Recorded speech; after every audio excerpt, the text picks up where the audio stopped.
Hi, guys. Well, we're at week 7. This is it. It's done. For all practical purposes, it's over. We just have some finishing things to do, and they really won't take you a long time. So, notice you've got another full week to catch up. Okay? Um, I like it that way. Maybe more people can get done. Because this has been a lot of knitting, and you guys have been troopers. Did a good job. I'm very proud of you. So your assignment for week 7 is just the finishing. We're going to take that front-facing lapel, fold it over and hem it. Not a big deal. I'll show you how to do that. Got a quickie little demo. You just want to do a little slip stitch crochet around the edge of the herringbone, around the bottom and around the cape, that kind of thing. Just helps give it a little bit more structure. I'm sure you can all handle a slip stitch crochet edge. And then the back seam. I explain how we seam it up in the little back, and that is the final way to personally adjust it for your own fit. Okay? With a garment that's so big and flowy and non-structural, pretty much,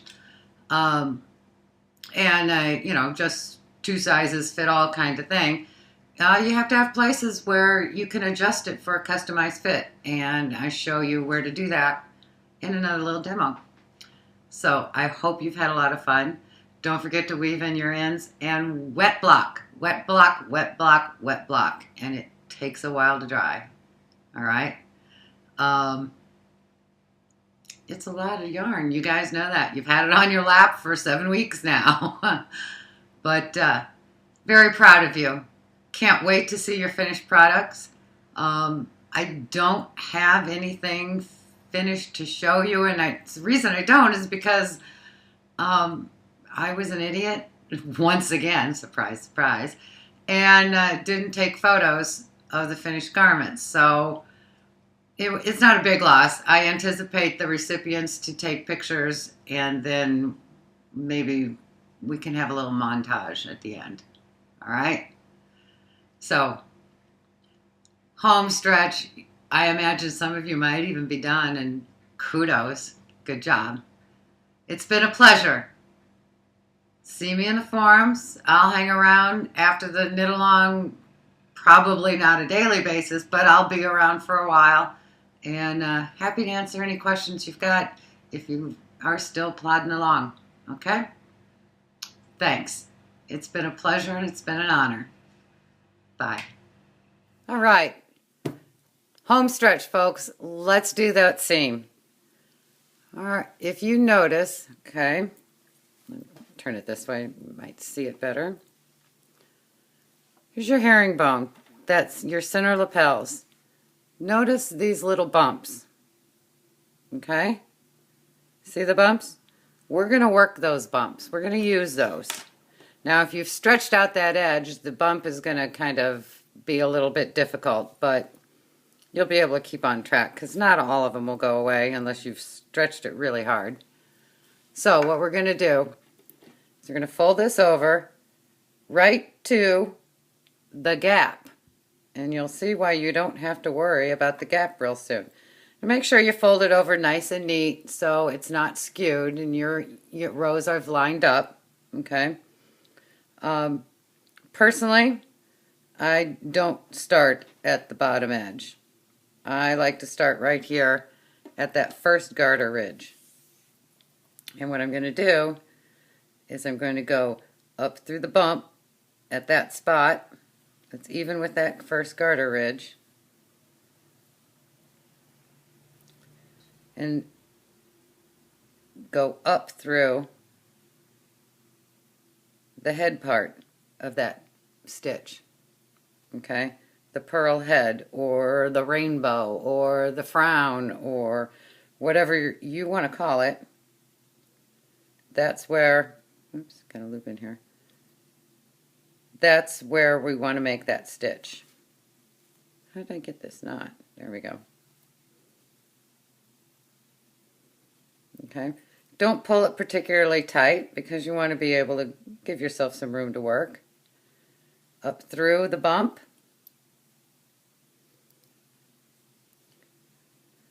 And up through the next pearl head, rainbow. Up through the bump. And up through that first garter stitch, pearl bump, pearl head. Pull a little tight. This way, okay? Don't pull your stitches snug as you're doing them.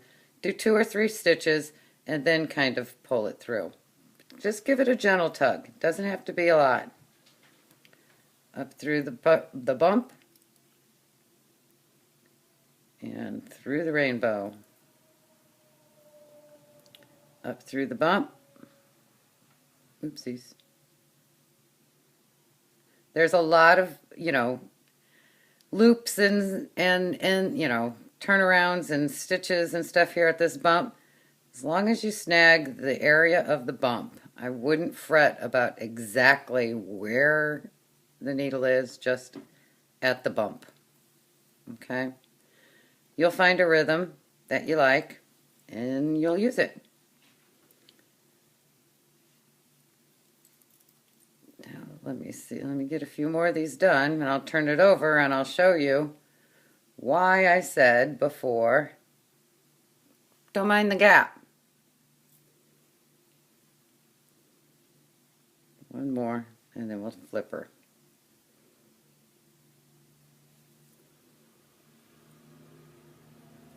Okay? Now, check this out.